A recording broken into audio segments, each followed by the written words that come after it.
أعوذ بالله من الشيطان الرجيم. بسم الله الرحمن الرحيم. الحمد لله الذي أنزل على عبده الكتاب ولم يجعل له عوجا قيما لينذر بأسا شديدا من لدنه ويبشر المؤمنين الذين يعملون الصالحات أن لهم أجرا حسنا ماكثين فيه أبدا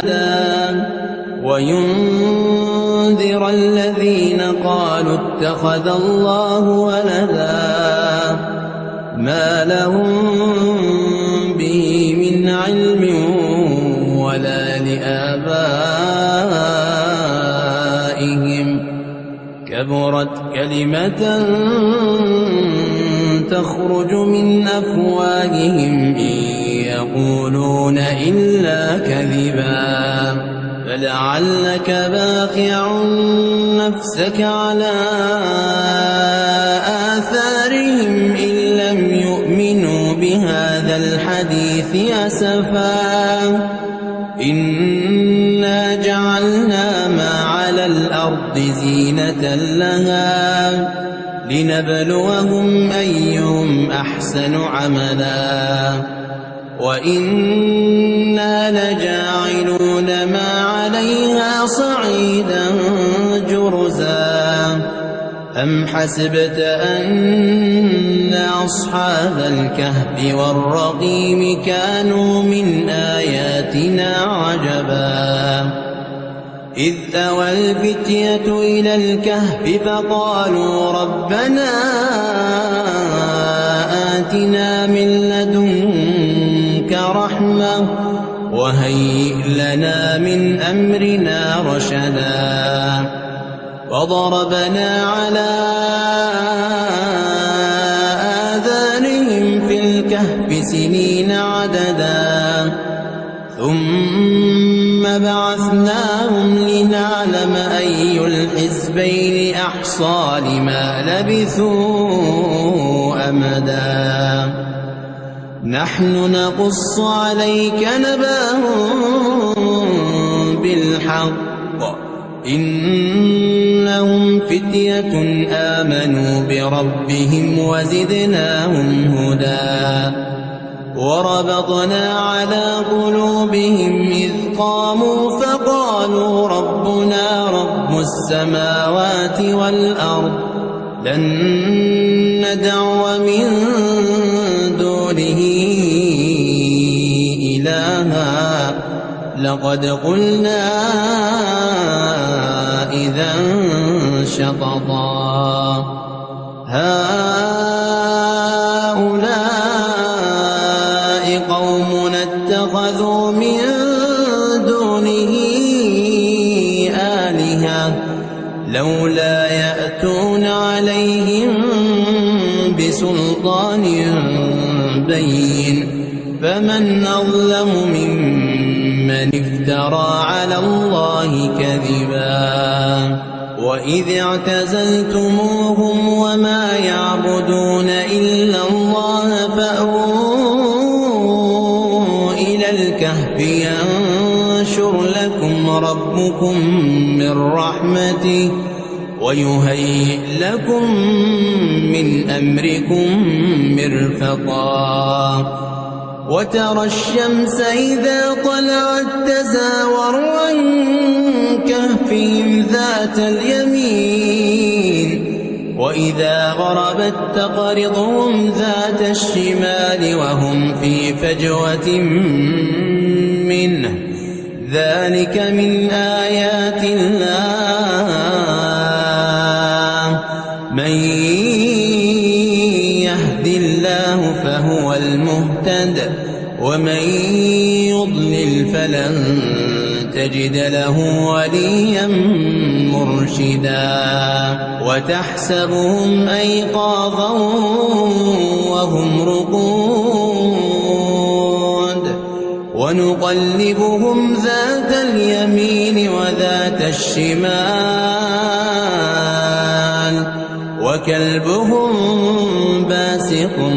ذراعيه بالوصيد لو اطلعت عليهم لوليت منهم فرارا ولملئت منهم رعبا وكذلك بعثناهم ليتساءلوا بينهم قال قائل منهم كم لبثتم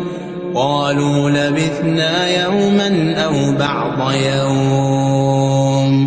قالوا ربكم أعلم بما لبثتم فابعثوا أحدكم بورقكم هذه إلى المدينة فلينظر أيها أزكى طعاما فليأتكم برزق منه وليتلطف ولا يشعرن بكم أحدا إنهم إن يظهروا عليكم يرجموكم أو يعيدوكم في ملتهم ولن تفلحوا إذن أبدا وكذلك أعثرنا عليهم ليعلموا أن وعد الله حق وأن الساعة لا ريب فيها إذ يتنازعون بينهم أمرهم فقالوا بنوا عليهم بنيانا ربهم أعلم بهم قال الذين غلبوا على أمرهم لنتخذن عليهم مسجدا سيقولون ثلاثة رابعهم كلبهم ويقولون خمسة سادسهم كلبهم رجما بالغيب ويقولون سبعة وثامنهم كلبهم قل ربي أعلم بعدتهم ما يعلمهم إلا قليل فلا تمار فيهم إلا مراء ظاهرا ولا تستفت فيهم منهم أحدا ولا تقولن لشيء إني فاعل ذلك غدا إلا أن يشاء الله واذكر ربك إذا نسيت وقل عسى أن يهديني ربي لأقرب من هذا رشدا ولبثوا في كهفهم 300 سنين وازدادوا 9 قل الله أعلم بما لبثوا له غيب السماوات والأرض أبصر به وأسمع ما لهم من دونه من ولي ولا يشرك في حكمه أحدا واتل ما أوحي إليك من كتاب ربك لا مبدل لكلماته ولن تجد من دونه ملتحدا واصبر نفسك مع الذين يدعون ربهم بالغداة والعشي يريدون وجهه ولا تعد عيناك عنهم تريد زينة الحياة الدنيا ولا تطع من أغفلنا قلبه عن ذكرنا واتبع هواه وكان أمره فرطا وقل الحق من ربكم فمن شاء فليؤمن ومن شاء فليكفر إنا أعتدنا للظالمين نارا أحاط بهم سرادقها وإن يستغيثوا يغاثوا بماء كالمهل يشوي الوجوه بئس الشراب وساءت مرتفقا إن الذين آمنوا وعملوا الصالحات إنا لا نضيع أجر من أحسن عملا أولئك لهم جنات عدن تجري من تحتهم الأنهار يحلون فيها من أساور من ذهب ويلبسون ثيابا خضرا من سندس واستبرق متكئين فيها على الأرائك نعم الثواب وحسنت مرتفقا واضرب لهم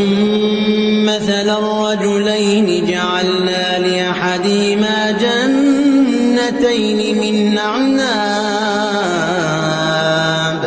وحففناهما بنخل وجعلنا بينهما زرعا كلتا الجنتين آتت أكلها ولم تظلم منه شيئا وفجرنا خلالهما نهرا وكان له ثمر فقال لصاحبه وهو يحاوره أنا أكثر منك مالا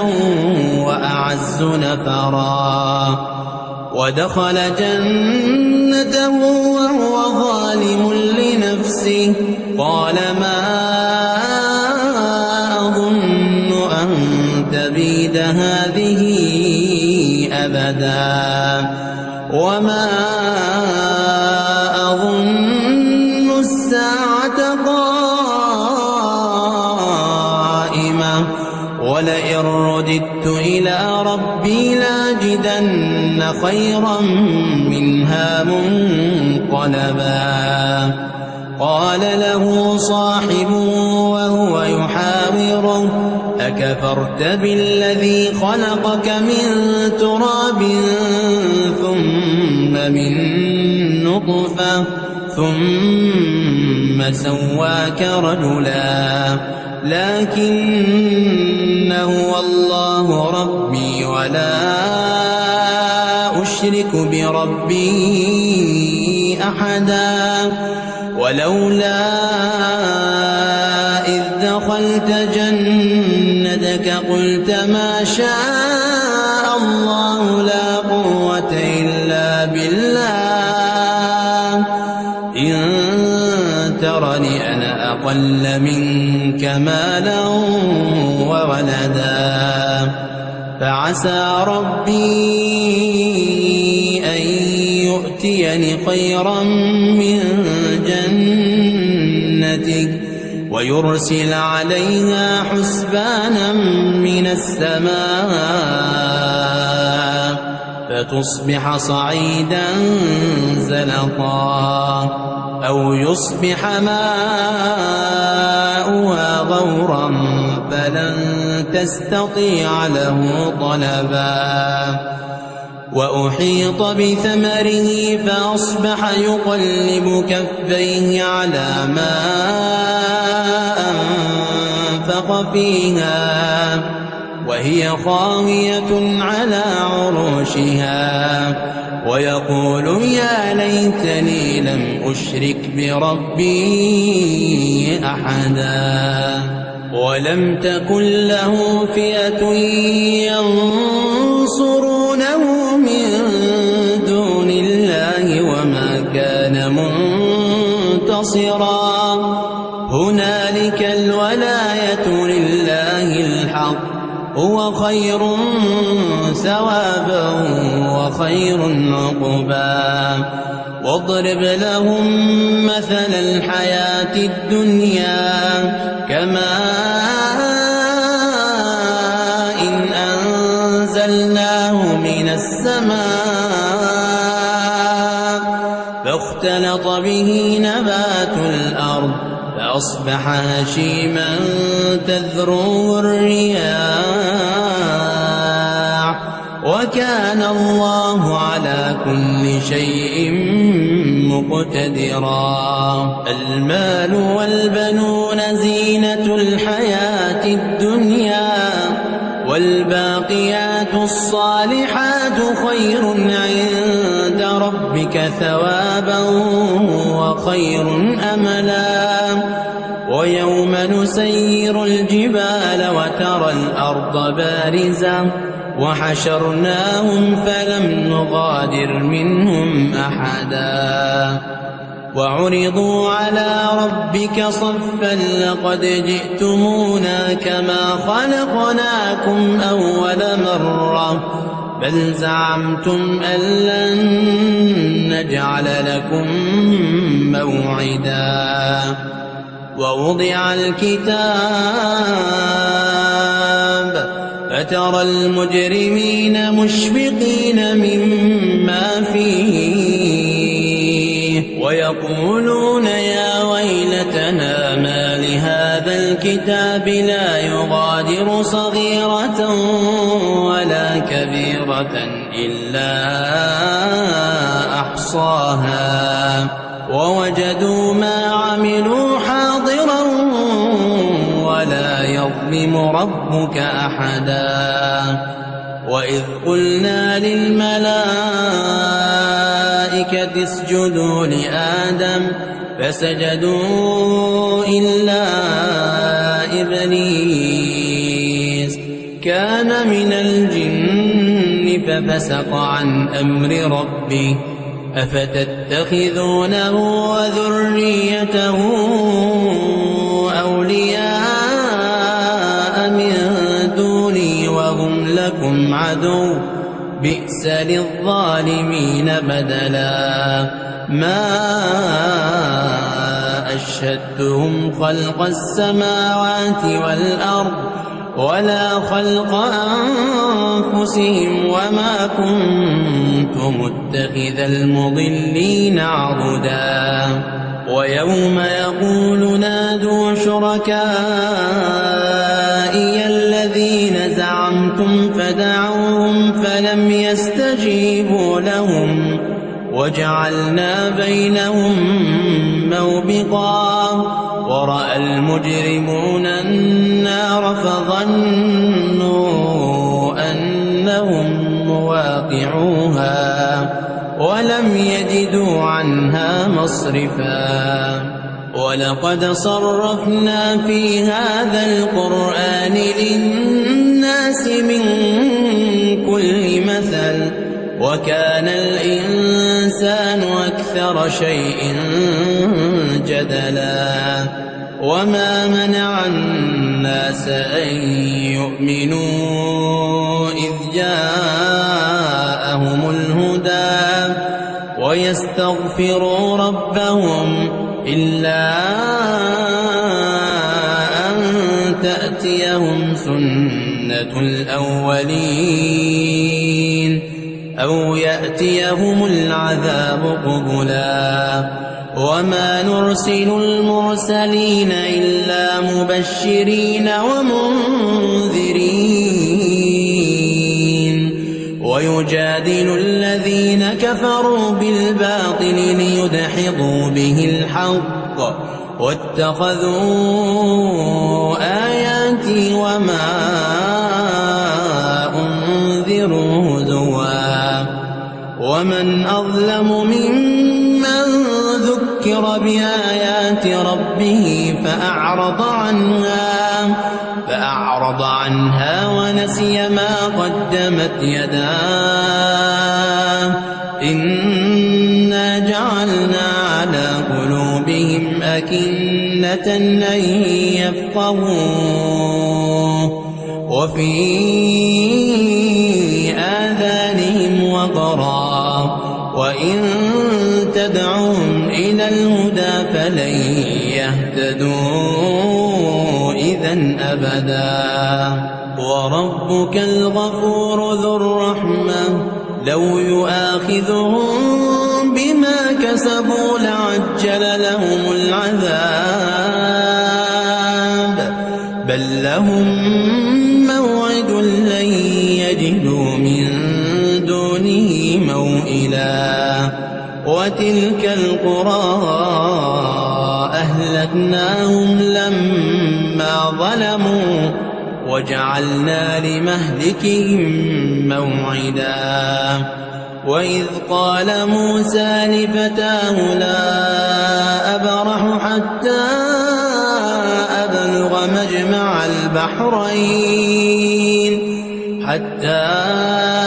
أبلغ مجمع البحرين أو أمضي حقبا فلما بلغا مجمع بينهما نسيا حوتهما فاتخذ سبيله في البحر سربا فلما جاوزا قال لفتاه آتنا غداءنا لقد لقينا من سفرنا هذا نصبا قال أرأيت إذ ذوينا إلى الصخرة فإني نسيت الحوت وما أنسانيه إلا الشيطان أن أذكره واتخذ سبيله في البحر عجبا قال ذلك ما كنا نبغ فارتدا على آثارهما قصصا فوجدا عبدا من عبادنا آتيناه رحمة من عندنا وعلمناه من لدنا علما قال له موسى هل أتبعك على أن تعلمني مما علمت رشدا قال إنك لن تستطيع معي صبرا وكيف تصبر على ما لم تحط به خبرا قال ستجدني إن شاء الله صابرا ولا أعصي لك أمرا قال فإن اتبعتني فلا تسألني عن شيء حتى أحدث لك منه ذكرا فانطلقا حتى إذا ركبا في السفينة خرقها قال أخرقتها لتغرق أهلها لقد جئت شيئا إمرا قال ألم أقل إنك لن تستطيع معي صبرا قال لا تؤاخذني بما نسيت ولا ترهقني من أمري عسرا فانطلقا حتى إذا لقيا غلاما فقتله قال قتلت نفسا زكية بغير نفس لقد جئت شيئا نكرا قال لم أقل لك إنك لن تستطيع معي صبرا قال إن سألتك عن شيء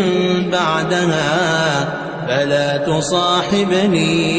قد بلغت من لدني عذرا. فانطلقا حتى إذا أتيا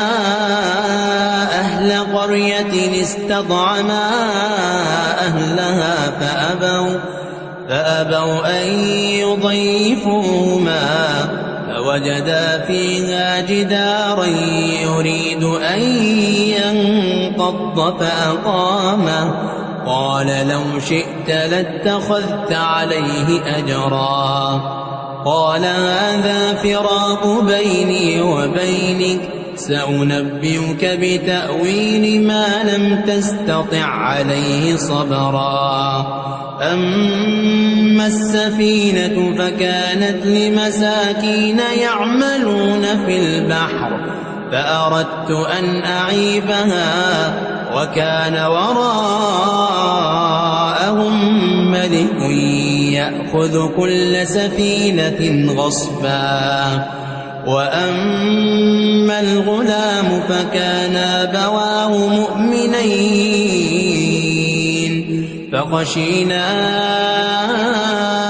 أن يرهقهما طغيانا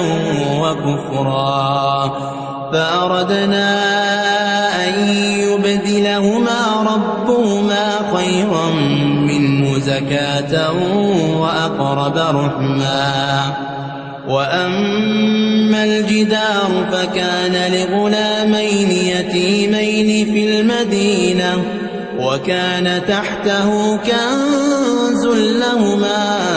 وكان أبوهما صالحا فأراد ربك أن يبلغا أشدهما ويستخرجا كنزهما رحمة من ربك وما فعلته عن أمري ذلك تأويل ما لم تسطع عليه صبرا. ويسألونك عن ذي القرنين قل سأتلو عليكم منه ذكرا. إنا مكنا له في الأرض وآتيناه من كل شيء سببا. فأتبع سببا حتى إذا بلغ مغرب الشمس وجدها تغرب في عين حمئة ووجد عندها قوما قلنا يا ذا القرنين إما أن تعذب وإما أن تتخذ فيهم حسنا. قال أما من ظلم فسوف نعذبه ثم يرد إلى ربه فيعذبه عذابا نكرا. وأما من آمن وعمل صالحا فله جزاء الحسنى وسنقول له من أمرنا يسرا. ثم أتبع سببا حتى إذا بلغ مطلع الشمس وجدها تطلع على قوم لم نجعل لهم من دونها سترا. كذلك وقد أحطنا بما لديه خبرا. ثم أتبع سببا حتى إذا بلغ بين السدين وجد من دونهما قوما لا يكادون يفقهون قولا. قالوا يا ذا القرنين إن يأجوج ومأجوج مفسدون في الأرض فهل نجعل لك خرجا على أن تجعل بيننا وبينهم سدا؟ قال ما مكني فيه ربي خير فأعينوني بقوة أجعل بينكم وبينهم ردما آتوني زبر الحديد حتى إذا ساوى بين الصدفين قال انفخوا حتى إذا جعله نارا قال آتوني أفرغ عليه قطرا فما استطاعوا أن يظهروا وما استطاعوا له نقبا قال هذا رحمة من ربي فإذا جاء وعد ربي جعله دكاء وكان وعد ربي حقا وتركنا بعضهم يومئذ يموج في بعض ونفخ في الصور فجمعناهم جمعا وعرضنا جهنم يومئذ للكافرين عرضا الذين كانت أعينهم في غطاء عن ذكري وكانوا لا يستطيعون سمعا أفحسب الذين كفروا أن يتخذوا عبادي من دوني أولياء إنا أعتدنا جهنم للكافرين نزلا قل هل ننبئكم بالأخسرين أعمالا الذين ضل سعيهم في الحياة الدنيا وهم يحسبون أنهم يحسنون صنعا أولئك الذين كفروا بآيات ربهم ولقائه فحبطت أعمالهم فلا نقيم لهم يوم القيامة وزنا ذلك جزاؤهم جهنم بما كفروا واتخذوا آياتي ورسلي هزوا إن الذين آمنوا وعملوا الصالحات كانت لهم جنات الفردوس نزلا